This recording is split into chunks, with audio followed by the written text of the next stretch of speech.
میں نے जोर से धक्का देकर अपनी बीवी को बिस्तर पर लिटा दिया था।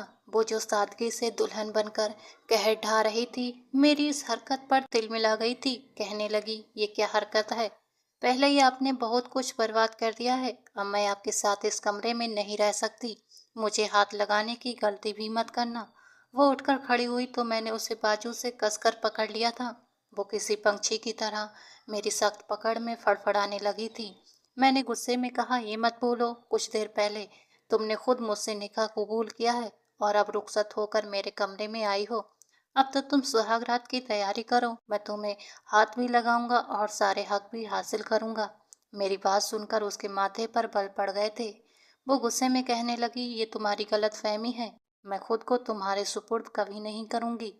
जिस तरह तुमने मुझसे शादी की है, मैं सारी जिंदगी भी तुम्हारी नहीं हो सकती। उसने एक झटके से अपना बाजू मुझसे छुड़ाया था और इससे पहले कि वो वॉशरूम की तरफ जाती, मैंने उसे तेजी से कमर से पकड़ लिया था और उठाकर बिस्तर पर पटक दिया। उसकी आंखों में डर के साए लहराए थे। मैंने तेजी से उसके बाजू अपने हाथों में जकड़ लिए थे।